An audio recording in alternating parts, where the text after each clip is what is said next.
好啦，咁就等我哋打開呢個潘朵拉的盒子啦。哇！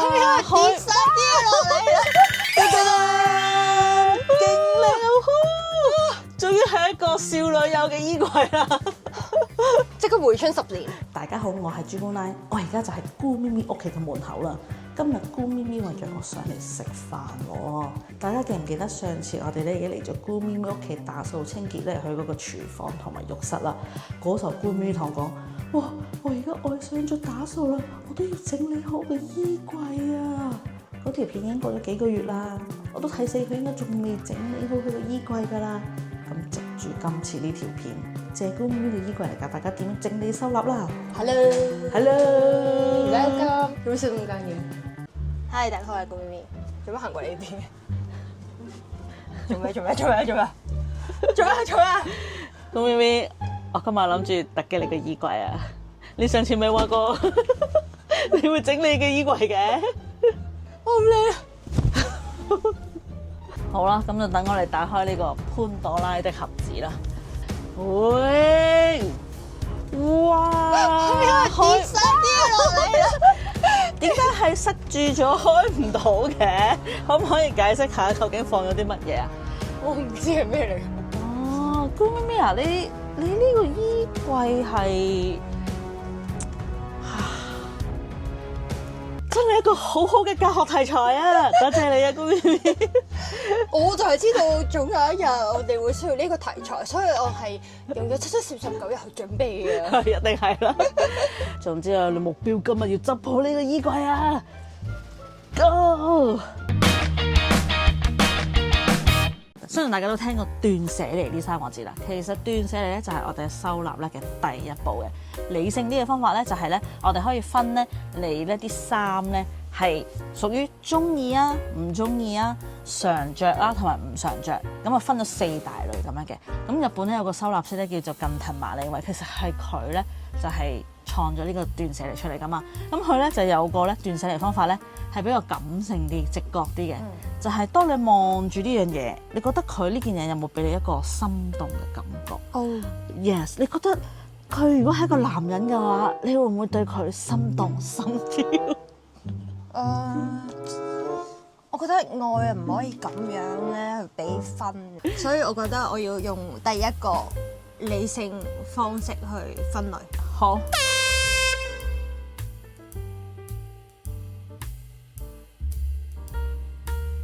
咁呢個咧就係我哋姑兒送俾我嘅生日禮物，黐卡哇外套，超級中意，超級常着，出場率冇100都有80% 嘅百褶裙，超級中意，超級常着。常着咩？今朝先着完鋸翻落去㗎，仲有餘溫你冇摸到我覺得啊！好恐怖，姑咪咪件衫都係話今朝先着完佢翻落去。我想問呢個咩嚟㗎？可能係啲泳衣啊，但唔知點解喺入邊咯，可以用嚟做首飾盒。我哋清咗少少櫃之後咧，哇，又有一堆衫啦，姑咪咪。衣櫃嚟㗎嘛？你睇下，完全係就咁劈喺度㗎啫喎。咁如果你想拎呢件衫，咁點算啊？嘿哦，中意唔常着。哇，姑咪咪，呢啲衫真係得你先着到喎。人着衫又唔係衫着人，有自信就咩衫都駕馭到㗎啦。點樣先可以增加到自信啊？我覺得自己幫自己變靚咧，就係我自信嘅來源啦。而做好護膚，令皮膚變好，咪就係變靚嘅第一步咯。最近我用緊呢套 N Organic Basic 敏感肌成毛孔護理護膚套裝，幫我啲皮膚變靚。3個步驟就完成護膚程序。第一步保濕肌膚，用基礎平衡爽膚水保濕，同時預防肌膚粗糙。第二步鎖住維他命 C， 用調理 VC 精華就可以令我啲皮膚變得更加緊緻達潤。第三步就係舒緩刺激引起嘅肌膚唔穩定，呢個時候就要用基礎平衡精華乳液啦。一直以嚟咧，你都知㗎啦，最困擾我就係呢啲眼周肌膚啊嘛，有時咧會乾到甩皮嘅，所以我有用埋敏感肌成抗衰老嘅眼周美容液，